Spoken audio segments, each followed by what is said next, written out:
कोटार्डी Galgotia university AI संमेलनातील दाव्यामुळे निर्माण झालेला वाद, जबाबदारी, पडताळणी आणि शैक्षणिक विश्वावर याचे होणारे परिणाम. भारत सरकार आयोजित 4 दिवस चालणाऱ्या आंतरराष्ट्रीय AI कृत्रिम बुद्धिमत्ता संमेलनात खाजगी मालकीच्या गलगोटिया युनिव्हर्सिटीने सादर केलेल्या रोबोटिक्स कुत्र्याबाबतचा वाद राष्ट्रीय पातळीवर चर्चेचा आणि चेष्टेचा विषय ठरला.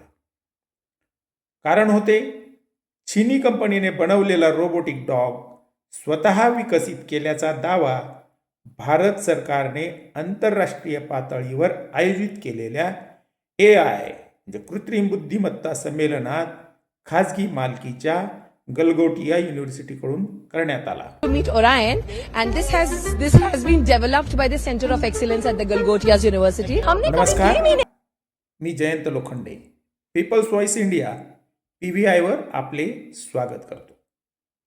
PVIचा हा व्हिडिओ देशातील खाजगीकरण आणि यामधून निर्माण झालेल्या खाजगी शैक्षणिक संस्थांचे व्यावसायिक नकाब दूर करण्यास मदत करेल.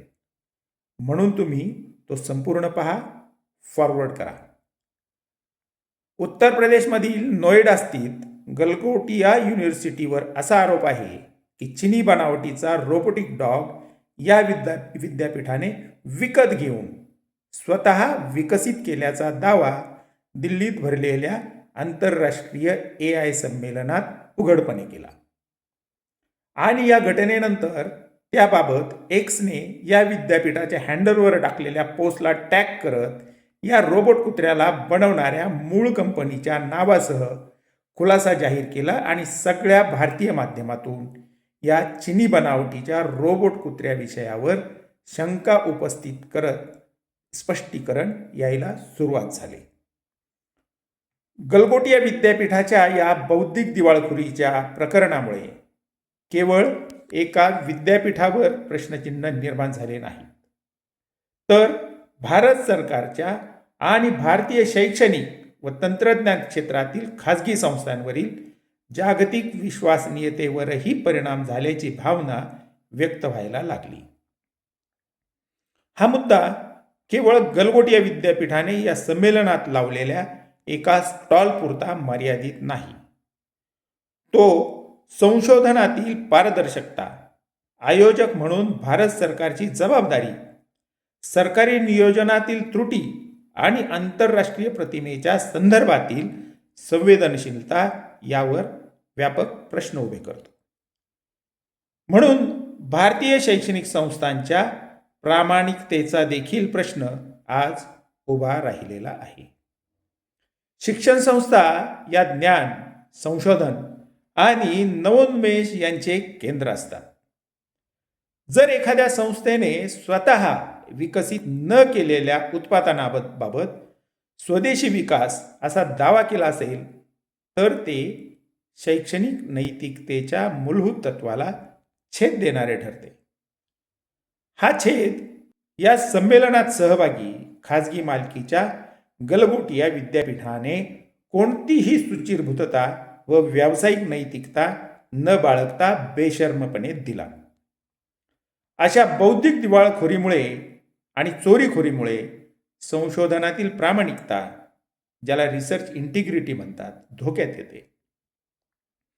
हे या विद्यापीठाच्या मालकांनी, व्हाईस चान्सलर, CEO व रजिस्ट्रार यांनी इतका मोठा बनाव रचताना लक्षात का घेतले नाही हा महत्त्वाचा प्रश्न या ठिकाणी उभा राहिला आहे.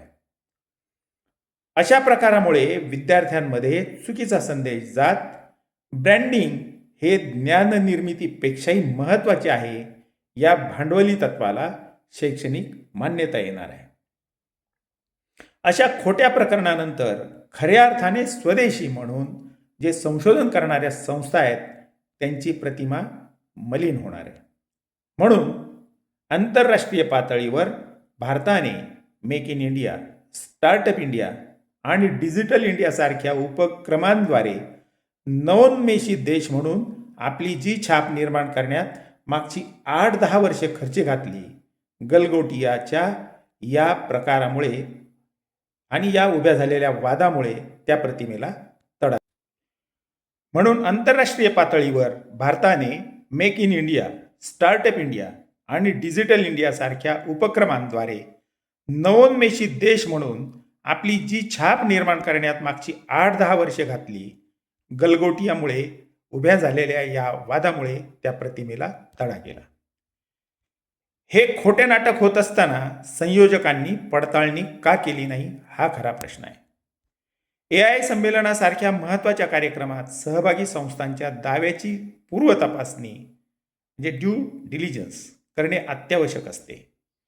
गलगोटिया विद्यापीठाची ही विश्वासार्हता तपासली गेली होती का? नसेल तर तेथे काही प्रश्न जे मूलभूत आहेत ते उपस्थित होतात. स्टॉलवर सादर होणाऱ्या प्रकल्पांची तांत्रिक पडताळणी का झाली नाही? स्वदेशी विकास असा दावा करणाऱ्या उत्पादनाबाबत डिझायनिंग, उत्पादन व टेस्ट सर्टिफिकेट सारख्या दस्तऐवजांचे पुरावे मागितले गेले होते का? आणि गलगोटिया विद्यापीठाच्या या तथाकथित कुत्र्याला तज्ज्ञ समितीने प्रदर्शनापूर्वी प्रमाणीकरण म्हणजे व्हेरिफिकेशन व प्रमाणन म्हणजे सर्टिफिकेशन केले होते का? असे महत्त्वाचे प्रश्न आज मागे उरलेले आहेत. जर अशी पडताळणी झाली नसेल तर आयोजक म्हणून संबंधित भारतीय सरकारी संस्थांच्या नियोजनातील त्रुटी स्पष्ट होतात. जर पडताळणी झाली असूनही ही चूक या सगळ्या सरकारी संस्थांच्या लक्षात आली नसेल तर ही बाब अधिक गंभीर ठरणार आहे. सरकारी नियोजन आणि देखरेख अशा आंतरराष्ट्रीय स्तरावरील परिषदांमध्ये अनेकदा सरकारी विभाग, अनुदान संस्था किंवा धोरणात्मक भागीदार म्हणून सहभागी असतात. त्यामुळे देखील काही प्रश्न स्वाभाविक ठरतात. कार्यक्रमासाठी सरकारी निधी किंवा सहकार्य दिले गेले होते का? असल्यास यावर देखरेखीची यंत्रणा कितपत प्रभावी होती? भविष्यात आणि वास्तवात अशा घटना टाळण्यासाठी मार्गदर्शक तत्वे म्हणजे गाईडलाईन्स काय आहेत आणि काय होत्या? हे प्रश्न या ठिकाणी महत्त्वाचे आहेत. सरकारची भूमिका थेट किंवा अप्रत्यक्ष असली तरी राष्ट्रीय प्रतिमा जपणे ही नागरिकांची सामूहिक जबाबदारी. हे लक्षात घेतले तर या AI प्रदर्शनाच्या नियोजनात पारदर्शकता आणि स्पष्ट जबाबदारी निश्चित करणे आवश्यक होते हे समोर आलेले आहे. भारताच्या आंतरराष्ट्रीय प्रतिमेवर या प्रकरणाचा काय परिणाम होईल हे देखील समजून घेणे आवश्यक आहे. भारत AI, रोबोटिक्स, सेमीकंडक्टर आणि अंतराळ संशोधन क्षेत्रात झपाट्याने प्रगती करत आहे.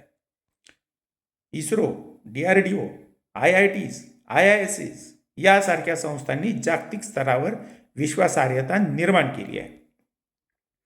या एका वादग्रस्त घटनेमुळे संपूर्ण देशाची प्रतिमा धोक्यात आली असे म्हणणे अतिशयोक्तीचे ठरणार नाही. गलगोटिया विद्यापीठाने अवलंबलेल्या जाहिरातबाजीच्या प्रकरणातून सोशल मीडिया आणि आंतरराष्ट्रीय माध्यमांमध्ये भारताबद्दल व भारतीय शैक्षणिक विद्यापीठांबद्दल अतिशय नकारात्मक बातम्या वेगाने पसरल्या. त्यामुळे भारतीय संशोधनावर संशय निर्माण होऊ शकणार आहे हे लक्षात घ्यायला हवं. परदेशी गुंतवणूकदारांचा विश्वास कमी होऊ शकणार आहे. शैक्षणिक सहकार्य प्रकल्पांवर परिणाम होऊ शकणार आहे. या निंदनीय प्रकरणात झालेल्या चुकांची जबाबदारी निश्चित करणे आवश्यक आहे आणि पुढील तपासांची आणि उपायांची मीमांसा होणे देखील आवश्यक आहे.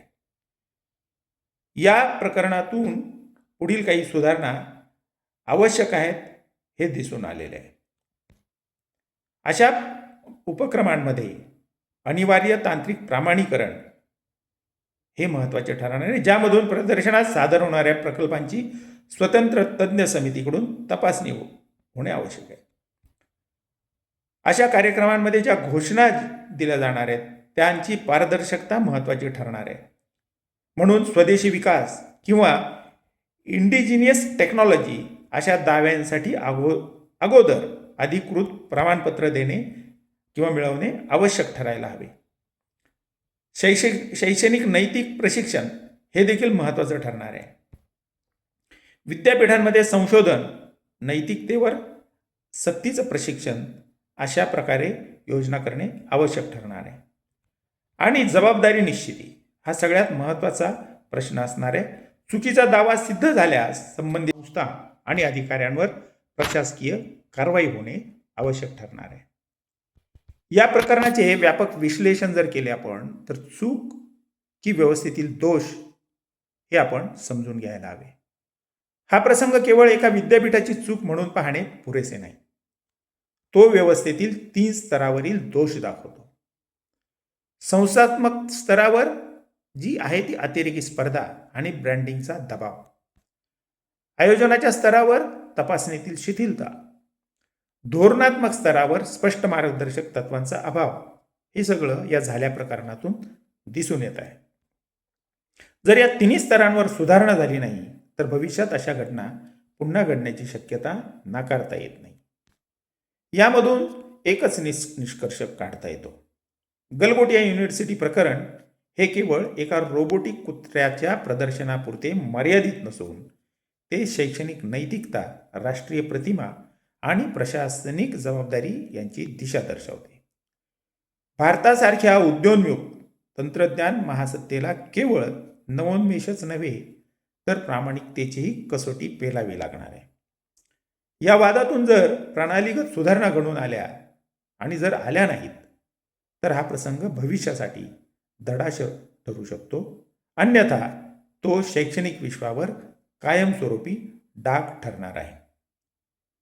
गलगोटिया युनिव्हर्सिटी सारख्या व्यावसायिक संस्था आणि त्यांच्या प्रसिद्धी, पैसा, भ्रष्टाचाराच्या कार्यपद्धतीचे नकाब उतरणे आवश्यक झाले. म्हणून आपण यावर स्पष्टपणे बोलायला हवे. तुम्ही देखील बोलायला हवे, सहभागी व्हायला हवं. PVIचा हा व्हिडिओ देशातील खाजगीकरण आणि यामधून निर्माण झालेल्या खाजगी शैक्षणिक संस्थांचे व्यावसायिक नकाब दूर करण्यात मदत करेल. म्हणून तुम्ही तो संपूर्ण पहा, फॉरवर्ड करा, लाईक करा वा अनलाईक करा. त्यामधून आम्हाला आमची दिशा व चुका समजायला मदत होईल. आणि PVIला अवश्य सबस्क्राईब करा. जय हिंद.